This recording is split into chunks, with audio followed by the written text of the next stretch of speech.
की अगर बात करें तो आज से वो परिवर्तन यात्रा का आगाज कर रहे हैं। आगाज होगा नादिया जिले से, जहां चैतन्य महाप्रभु की जन्मभूमि नवद्वीप से इस यात्रा को शुरू किया जाएगा।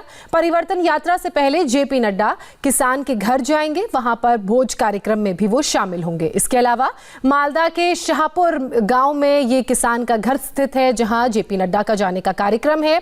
और खास बात यह है कि भोजन एक मुट्ठी चावल अभियान में जमा अनाज से बनेगा। भोज के बाद मालदा में नड्डा का रोड शो है।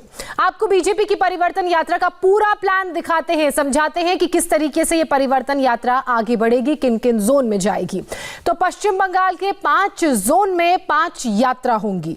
आज नवद्वीप से पहली यात्रा की शुरुआत हो रही है। जेपी नड्डा की अगुवाई में यात्रा का शुभारंभ हो रहा है। 9 फरवरी से 2 और परिवर्तन यात्रा शुरू की जाएंगी। 9 फरवरी की यात्रा में भी जेपी नड्डा होंगे, जबकि 11 फरवरी को कूच विहार से यात्रा शुरू होगी, जिसे गृह मंत्री अमित शाह हरी झंडी दिखाएंगे।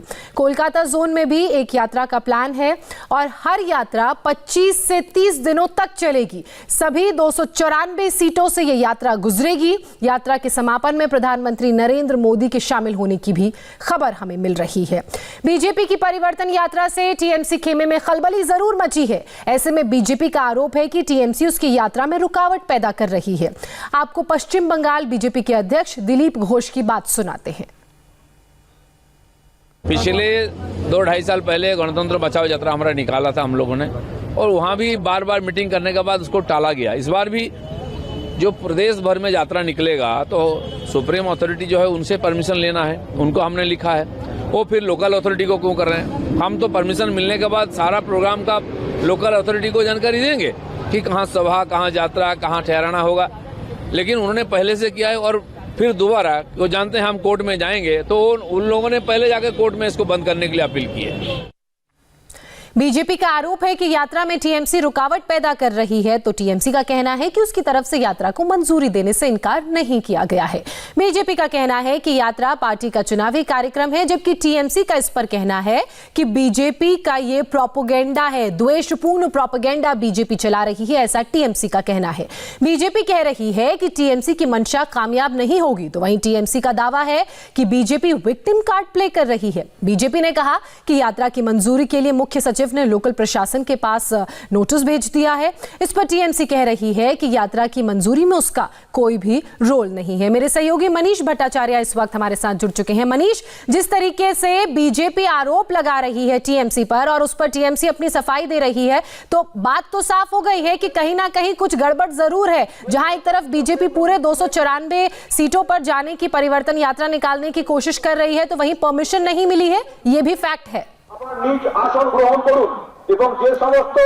देखिए, बिल्कुल पहले ही ये कोशिश की गई थी कि जब बीजेपी ने रथ यात्रा निकालने की अनुमति मांगी थी, तब मुख्य सचिव की तरफ से कहीं ना कहीं एक चिट्ठी दी गई थी, जिसमें यह कह दिया गया था कि परिवर्तन और ये रथ यात्रा की अनुमति नहीं दी जा सकती, कि कहीं ना कहीं हिंसा फैली गई। उसके बाद बीजेपी ने अपने मंसूबे साफ कर दिए थे, नेताओं ने साफ कर दिए थे कि परिवर्तन यात्रा तो निकाली जाएगी। लेकिन कल जब तृणमूल कांग्रेस की तरफ से एक ट्वीट आया और उसके बाद नदिया जिले में पुलिस ने अनुमति दे दी कि रथ यात्रा निकालने में कोई दिक्कत नहीं है, उसके बाद ये साफ हो गया कि रथ यात्रा सभी जोन में निकाली जाएंगी। बीजेपी के तमाम दिग्गज नेता यहां पर आएंगे, लेकिन उससे पहले रथ यात्रा शुरू होने से पहले जेपी नड्डा का एक बड़ा रोड शो है। और जो ये रोड शो खास इसलिए भी है क्योंकि ये मालदा, जो कि कांग्रेस का गढ़ माना जाता है, वहां पर सबसे पहले ये रोड शो होगा। उससे पहले जेपी नड्डा जब यहां पर आएंगे तो लोगों के साथ बैठकर खाना खाएंगे, शाहभोज होगा। जिस जगह मैं मौजूद हूं, मैं वहां की तस्वीर भी आपको दिखाना चाहता हूं। ये देखिए, एक बड़ा सा एक विशाल मंच बनाया गया है जहां पर जेपी नड्डा आएंगे।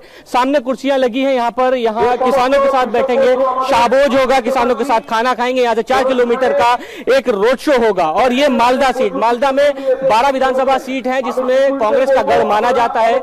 गनी खान चौधरी, जो कि लंबे समय से यहाँ पे कांग्रेस के नेता रहे हैं, और यही वजह है कि कांग्रेस को सबसे बड़ा अपना मजबूत इलाका मानती थी। लेकिन अब यहाँ बिल्कुल मनीष, तैयारियां पूरी कर ली गई हैं, मंच तैयार है, किसान हमें नजर आ रहे हैं। अब से कुछ ही देर बाद जेपी नड्डा यहाँ पर पहुंचेंगे, किसानों के बीच उनका भोज होगा और उसके बाद इस परिवर्तन यात्रा को हरी झंडी दिखाकर रवाना किया जाएगा। आप लगातार हमारे साथ बने रहिए, आपसे हम पल पल का अपडेट लेते रहेंगे। लेकिन इन सबके बीच कल प्रधानमंत्री नरेंद्र मोदी भी बंगाल दौरे पर रहेंगे। 2 हफ्ते में यह दूसरी बार होगा जब पीएम मोदी बंगाल जाएंगे। आपको पीएम का पूरा प्लान दिखाते हैं। 2 हफ्ते में दूसरी बार प्रधानमंत्री नरेंद्र मोदी का पश्चिम बंगाल का यह दौरा होगा। कल प्रधानमंत्री मोदी कई इंफ्रास्ट्रक्चर प्रोजेक्ट्स का शुभारंभ करेंगे।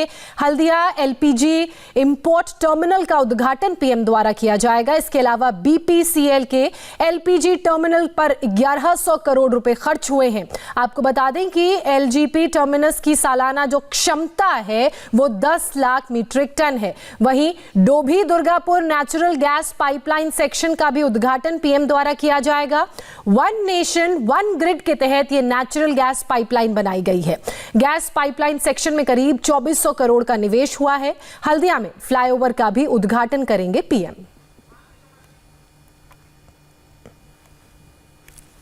बीजेपी के आक्रामक चुनावी अभियान से ममता बनर्जी की टेंशन जरूर बढ़ गई है। वो लगातार बीजेपी पर हमले कर रही हैं, रैलियों में गुस्सा दिखा रही हैं। कल भी ऐसा ही एक वाकया कोलकाता में हुआ जब वो अपनी ही रैली में अपने ही लोगों पर भड़क उठी। Don't disturb my meeting. It's very bad. বসান তো যারা আছেন এখানে তারা বসান, ওদের কোনো কাজ এখান থেকে হবে না।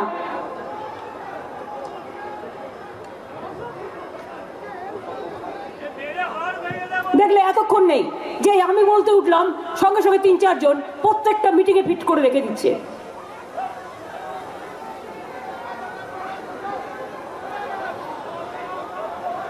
আগে আপনারা বসুন, তারপর আমি বলবো। বসুন বসুন, শান্ত হয়ে বসুন বসুন।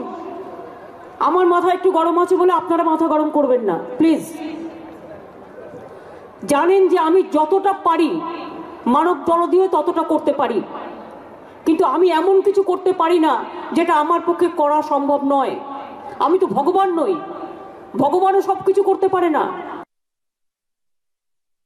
गुजरात हाईकोर्ट के डायमंड जुबली समारोह में प्रधानमंत्री नरेंद्र मोदी मौजूद हैं। अब से कुछ ही देर बाद उनका संबोधन होगा। हम आपको इस कार्यक्रम में सीधे लिए चलेंगे, लेकिन फिलहाल हम एक छोटे से ब्रेक के लिए रुक रहे हैं।